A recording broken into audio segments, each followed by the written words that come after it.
Hello student, welcome back to my channel. कैसे हैं आप सभी लोग। आप लोग के एग्जाम्स होने वाले हैं, जिसके लिए प्रैक्टिस सेट मैं लेकर के आ रही हूँ। यहाँ पर 200 क्वेश्चंस की एमसीक्यू सीरीज ये चल रही है, जहाँ पे हम 200 क्वेश्चंस को सॉल्व करेंगे। इसका फर्स्ट पार्ट मैंने अपलोड किया था, जहाँ पर हमने 20 क्वेश्चन सॉल्व किए थे। आज 21 से हम स्टार्ट कर रहे हैं। यहाँ पर ये principles and practice of marketing से रिलेटेड है। इसके अलावा और भी जो आप लोग के सब्जेक्ट हैं, उसकी ऑलरेडी चैनल पे अपलोड है और उसमें वीडियोस और ऐड हो जाएंगी। लेकिन उसके लिए आप लोग चैनल को सब्सक्राइब जरूर से कर लीजिएगा। जब भी मैं वीडियो अपलोड करूंगी तो आपको इजिली मिल जाए। तो आइए शुरू करते हैं यहाँ पर और 21st क्वेश्चन लेते हैं। Which of the following is considered the king in a market economy. बाजार अर्थव्यवस्था में निम्नलिखित में से किसे राजा माना जाता है। प्रोड्यूसर को, होलसेलर को, कंज्यूमर को, गवर्नमेंट को। अब यहाँ पर किंग किसे कहा जाता है मार्केट इकोनॉमी में, तो बहुत ही आसान है। पहले के टाइम में तो जो था वो प्रोडक्ट ही सब कुछ था, लेकिन आज के टाइम में उपभोक्ता यानी कि कंज्यूमर। कंज्यूमर जैसी प्रोडक्ट चाहेगा, जैसे प्रोडक्ट वो डिमांड कर रहा है, वैसे ही आपको कंपनी को बना के देने होंगे। क्योंकि आज के टाइम में बहुत ज़्यादा कंपटीटर्स हैं, मार्केट में बहुत से प्रोडक्ट अवेलेबल हैं। अगर आप उसके अकॉर्डिंग नहीं देंगे तो फॉरेन यूज स्विच कर जाएगा दूसरे प्रोडक्ट पर। इसलिए आपको अपने मार्केट में बने रहने के लिए क्या करना है, उसी के अकॉर्डिंग चीज़ों को बनाकर देना है। लेकिन कौन है, कंज्यूमर, कस्टमर। चलिए नेक्स्ट है। The concept of the four P's of marketing mix with originally introduced by whom?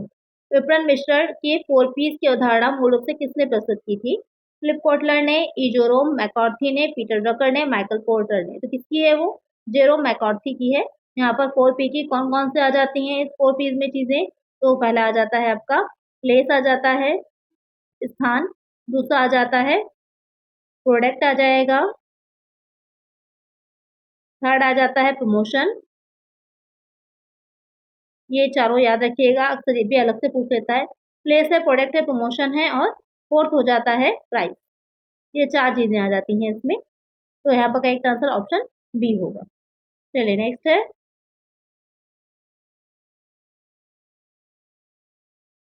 Selling focuses on the needs of the seller whereas marketing focus on the needs of the. यानी कि विक्रय विक्रेता की आवश्यकताओं पर ध्यान केंद्रित करता है, जबकि विपणन जो है की आवश्यकताओं पर ध्यान केंद्रित करता है। मार्केट की, बायर की, कंपटीटर की, एनवायरमेंट की। तो यहाँ पर क्या कह रहा है, जो सेलिंग है, जब हम विक्रय कर रहे होते हैं तो हम ये देखते हैं कि जो विक्रेता है की आवश्यकताओं पर, यानी विक्रेता जो होता है वो किस चीज को मेन फोकस करता है, नीड्स पर करता है। जबकि जब विपणन का काम करा जाता है तो किस चीज पर ध्यान दिया जाता है, विपणन में हम बायर यानी कि जो क्रेता है उसको ध्यान देते हैं। मेनली फोकस हमारा रहता है कि हम जो बायर है, खरीदने वाला है, उसको फोकस करें, उसको ही हम किंग माने, उसी के अकॉर्डिंग चीज़ों को बना करके दें। क्योंकि पहले के टाइम में, ऐसे टाइम में जो इसकी डेफिनेशन थी जो मार्केटिंग की, वो बहुत ही नैरो थी, बहुत ही जो है मेनली क्रय और विक्रय को सिर्फ शामिल किया जाता था। लेकिन आज के टाइम में एक आइडिया आने से, जब किसी भी प्रोडक्ट को बनाने का आइडिया जनरेट होने से लेकर के उसको सेल करने के बाद तक जो सर्विसेज होती हैं, वहां तक जो है विपणन का काम चलता रहता है। तो करेक्ट आंसर ऑप्शन बी होगा। चलिए नेक्स्ट है। When a company design a unique name, term, sign or symbol to identify its product is called। यहाँ पर कह रहा है, जब कोई कंपनी अपने उत्पादों की पहचान करने के लिए एक अनूठा नाम, शब्द, संकेत या प्रतीक तैयार करती है तो उसे क्या कहा जाता है। प्राइसिंग कहते हैं, पैकेजिंग कहते हैं, ब्रांडिंग कहते हैं, लेबलिंग कहते हैं। यहाँ पर क्या कह रहा है, अलग सा नाम रखे, कोई शब्द है, कोई संकेत या प्रतीक बनाए जो अलग से पहचान हो, जिसको देख कर ही आप पहचान जाए, तो उसको क्या कहते हैं, उसको हम ब्रांडिंग कहते हैं। कंपनी क्या कर रही है, ब्रांडिंग कर रही है अपनी, जिससे कि आप अलग प्रोडक्ट को इजिली उसकी पहचान कर सकें। एक आंसर हमारा ऑप्शन सी होगा। नेक्स्ट क्वेश्चन है, which stage of the product life cycle PLC typically sees the highest growth in sales volume। उत्पाद जीवन चक्र के किस चरण में आमतौर पर बिक्री की मात्रा में सबसे अधिक वृद्धि देखी जाती है। इंट्रोडक्शन में ग्रोथ है, मैच्योरिटी में डिक्लाइन है। तो यहाँ पर प्रोडक्ट लाइफ साइकिल जो है उसका हाईएस्ट ग्रोथ जो है वो किसमें देखी जाती है, तो वो हो जाता है ग्रोथ पीरियड, जो होता है विकास जो होती है। यानी कि जहाँ पर इंट्रोडक्शन एक स्टेज आती है, यानी कि इंट्रोडक्शन हमने कराया है, अब अपने प्रोडक्ट को मार्केट में इंट्रोड्यूस करवाया है, उस टाइम पे क्या होता है, वहाँ पर लागत हमारी ज़्यादा आ रही होती है, कॉस्ट ज़्यादा आती है एडवर्टाइजमेंट में, सब चीज़ों में। और लेकिन इतना प्रॉफिट नहीं होता। लेकिन जैसे जैसे मार्केट में क्या होता है, ग्रोथ बढ़ती जाती है, तो वहाँ पर क्या होता है, सबसे ज़्यादा हमारी जो सेल होती है वो बढ़ने लगती है। तो एक आंसर हमारा ऑप्शन बी होगा। नेक्स्ट क्वेश्चन है, free sample discount coupon and buy one get one free offers are to love. मुफ्त नमूने, डिस्काउंट कूपन और एक खरीदे एक मुफ्त पाएं ऑफर किसके उपकरण है। जैसे by one get one free वाला को देखते हैं। पब्लिक रिलेशंस के, पब्लिसिटी के, सेल्स प्रमोशन के, पर्सनल सेलिंग के। तो ये वाले जो ऑफर्स होते हैं, फ्री सैंपल कुछ मिल रहा है, साथ में आपको डिस्काउंट दिया जा रहा है, कूपन मिल रहे हैं, तो ये हो जाता है प्रमोशन करना, सेल्स प्रमोशन, बिक्री संवर्धन। एक आंसर हमारा ऑप्शन सी होगा। नेक्स्ट क्वेश्चन है, when a company acts ethically to build long term trust with consumers and the community it is practicing। जब कोई कंपनी उपभोक्ताओं और समुदाय के साथ दीर्घकालिक विश्वास बनाने के लिए नैतिक रूप से कार्य करती है तो वह अभ्यास कर रही होती है।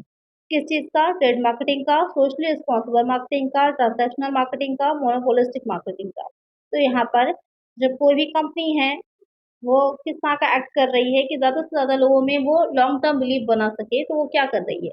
वो क्या कर रही है? सोशली रिस्पॉन्सिबल मार्केटिंग का, सामाजिक रूप से जिम्मेदारी वितरण का। एक आंसर हमारा ऑप्शन बी हो जाएगा। नेक्स्ट क्वेश्चन है, in a marketing information system the systematic collection and analysis of publicly available data about competitor it is called. विपणन सूचना प्रणाली में प्रतियोगियों के बारे में सार्वजनिक रूप से उपलब्ध डेटा के व्यवस्थित संग्रह और विश्लेषण को क्या कहा जाता है? विपणन अनुसंधान, विपणन बुद्धिमत्ता, आर्थिक रिकॉर्ड विश्लेषण, डेटा माइनिंग। तो यहाँ पर जो क्वेश्चन कह रहा है, जो कंपटीटर्स मार्केट में है उनका उनका एनालिसिस करना, उनके बारे में देखना, वो सारी चीजें जो है वो क्या कहलाती हैं? उसे मार्केटिंग इंटेलिजेंस कहते हैं, विपणन बुद्धिमत्ता कहते हैं आज के टाइम में, जो कि कंपटीशन बहुत ज़्यादा है तो उनके डेटा को देखना कि वो किस तरह से कि पब्लिसिटी किस तरह से कर रहे हैं, उनकी मार्केटिंग स्ट्रेटेजीज क्या हैं, कौन कौन से प्रोडक्ट हैं, ये सारी चीज़ों को समझना वो मार्केटिंग इंटेलिजेंस कहलाता है। तो एक आंसर हमारा ऑप्शन बी होगा। नेक्स्ट क्वेश्चन है, which elements of the promotional mix provides immediate short term incentives to encourage the purchase of a product. प्रचार मिश्रण का कौन सा तत्व किसी उत्पाद की खरीद को प्रोत्साहित करने के लिए तत्काल अल्पकालिक प्रोत्साहन प्रदान करता है? एडवर्टाइजिंग है, सेल्स प्रमोशन है, पब्लिसिटी है, पर्सनल सेलिंग है। यहाँ पर कह रहा है कि जो प्रमोशनल मिक्स है वो क्या प्रोवाइड करा रहा है? Immediate short term incentive to encourage the purchase of a product. किस चीज से रिलेटेड हो जाता है? तो वो हो जाएगा आपका सेल्स प्रमोशन, बिक्री संवर्धन। एक आंसर हमारा ऑप्शन बी होगा। नेक्स्ट है, a descriptive thought that a person holds about something which influences their buying decisions is a. किसी चीज के बारे में किसी व्यक्ति का वर्णनात्मक विचार जो उसके क्रय निर्णय को प्रभावित करता है क्या कहलाता है? Belief, motive, perception, attitude. यहाँ पर जो क्वेश्चन आपसे कह रहा है कि वर्णनात्मक विचार की यहाँ पर बात हो रही है कि जो आप मार्केट जाते हैं, आपके मन में कोई डिस्क्रिप्टिव थॉट आता है, उसके थॉट की वजह से आप कोई भी बाई करते हैं, कोई भी बाइंग डिसीजन लेते हैं, तो क्या है? वो आपका विश्वास है, बिलीफ होता है। तो इसका आंसर क्या हो जाएगा? ऑप्शन ए हो जाएगा। ऐसे कोई भी कंपनी का प्रोडक्ट आप लगातार खरीदते आ रहे हैं, अगर वो कंपनी कोई नया प्रोडक्ट लॉन्च करती है, आप मार्केट जाते हैं, देखते हैं, तो भी आप उसको कभी-कभी परचेज़ कर लेते हैं क्योंकि आपका बिलीव होता है, आपका बिलीव होता है उस कंपनी पर, उसके प्रोडक्ट पर। चलिए नेक्स्ट है, which marketing philosophy holds that consumers will favor products that are available and highly affordable? कौन सा विपणन दर्शन या मानता है कि उपभोक्ता उन उत्पादों को पसंद करेंगे जो आसानी से उपलब्ध और अत्यधिक किफायती होंगे?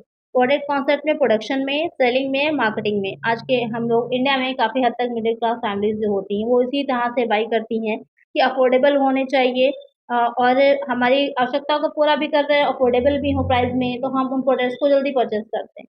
तो यहाँ पर वो कॉन्सेप्ट कौन-सा होता है, ये क्वेश्चन कह रहा है, तो उसे हम प्रोडक्शन बोलते हैं, उत्पादन अवधारणा बोलते हैं। एक आंसर हमारा ऑप्शन बी होगा। जब हम कोई प्रोडक्ट बहुत अच्छा होगा, उसको देख कर के खरीदा तो प्रोडक्ट कॉन्सेप्ट होता है। यहाँ पर जो है वो प्रोडक्शन कॉन्सेप्ट हो जाता है। चलिए नेक्स्ट है, what is the final step in the marketing process? यहाँ पर कह रहा है जो विपणन प्रक्रिया होती है उसका अंतिम चरण कौन-सा है? Designing a customers driven marketing strategy, constructing an integrated marketing program, capturing value from customers to create profit and customer equity, understanding the market place and customer needs. तो फाइनल स्टेप मार्केटिंग का क्या होगा? ये question आपसे कह रहा है। Final steps क्या हो जाता है? जब आपने सेल कर दिया, तो अभी मैंने आपको बताया था आज के टाइम में जो मार्केटिंग चल रही है उसमें हम सेल करने के बाद की भी चीज़ें आती हैं। तो आफ्टर सेल जो सर्विसेज प्रोवाइड कराई जा रही है उसका डेटा फीडबैक लेना कस्टमर से। तो यहाँ पे क्या हो जाएगा? Capturing value from customers to create profit and customers equity. लाभ और ग्राहक इक्विटी बनाने के लिए ग्राहकों से मूल्य प्राप्त करना, फीडबैक प्राप्त किया जाता है, सारी चीज़ें ली जाती हैं। तो एक आंसर हो जाएगा हमारा ऑप्शन सी। चलिए नेक्स्ट है, the practice of using social media platform to promote a product और सर्विस इज कॉल्ड। किसी उत्पाद या सेवा को बढ़ावा देने के लिए सोशल मीडिया प्लेटफॉर्म का उपयोग करने की प्रथा को क्या कहा जाता है? Direct marketing, digital marketing, social media marketing, telemarketing. यानी कि आप सोशल मीडिया का यूज कर रहे हैं किसी प्लेटफॉर्म का, चाहे फेसबुक हो, इंस्टा हो या फिर जो अदर इसकी सोशल साइट्स होती हैं उनका, किस लिए प्रमोट करने के लिए अपने प्रोडक्ट या फिर सर्विस को, तो उसे हम क्या कहते हैं, किस तरह की मार्केटिंग होती है, तो वो आपकी सोशल मीडिया मार्केटिंग नाम से क्लियर है यहाँ पर, तो एक आंसर हमारा ऑप्शन सी हो जाएगा। नेक्स्ट क्वेश्चन है, which environmental factor includes laws, government agencies and pressure groups that influence और limit various organization and individual. किस पर्यावरणीय कारक में कानून, सरकारी एजेंसियां और दबाव समूह शामिल है जो विभिन्न संगठनों और व्यक्तियों को प्रभावित या सीमित करते हैं? डेमोग्राफिक एनवायरनमेंट में, इकोनॉमिक में, पॉलिटिकल में, कल्चरल में। अब यहाँ पर क्या क्या चीजें आ रही हैं, इंक्लूड की जा रही है, लॉज को किया जा रहा है, गवर्नमेंट एजेंसीज आ रही हैं, प्रेशर ग्रुप्स आ रहे हैं, तो कौन सा हो जाता है इन्वायरमेंट का हमारे हिस्सा, कौन सा फैक्टर होता है, तो वो हो जाता है जो पॉलिटिकल एनवायरनमेंट है, यहाँ पर उसकी बात की जा रही है, राजनीतिक वातावरण की। एक आंसर क्या हो जाएगा, ऑप्शन सी हो जाएगा। नेक्स्ट है, what does C represent in the 4 Cs model from the customers perspective which correspondence to product in the 4 Ps। अब यहाँ पर आपने अभी 4 Cs पढ़ा था, उसी से में ही आपका अभी यहाँ पे आपने 4 Ps पढ़ा था, उसी से रिलेटेड आपका 4 Cs भी आता है कि ग्राहक के दृष्टिकोण से 4 Cs मॉडल में सी क्या दर्शाता है, जो 4 Ps में उत्पाद में प्रोडक्ट से मेल खाता है। Cost, convenience, customer solution, communication. तो यहाँ पर ये क्या दर्शा रहा है, कौन सा सी जो है वो इससे रिलेटेड हो जाएगा, तो ये आपका हो जाता है कस्टमर सॉल्यूशन। एक आंसर क्या हो जाएगा, ऑप्शन सी आ जाएगा। सी का आंसर भी ऑप्शन सी ही है, कस्टमर सॉल्यूशन। चलिए नेक्स्ट है, which of the following is not a part of the traditional 4 Ps of marketing. इसमें से कौन सा जो है वो पारंपरिक रूप से 4 Ps का हिस्सा नहीं है? प्रोडक्ट का, प्राइस का, पीपल, प्रमोशन। तो अभी मैंने आपको बताया ही 4 Ps के बारे में, उसमें क्या शामिल नहीं था, पीपल जो है, लोग जो है वो शामिल नहीं किए जाते, तो एक आंसर हमारा ऑप्शन सी होगा।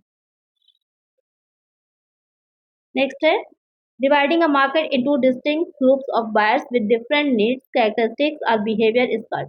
एक बाजार को विभिन्न आवश्यकताओं, विशेषताओं या व्यवहार वाले खरीदारों के अलग-अलग समूहों में विभाजित करना क्या कहलाता है?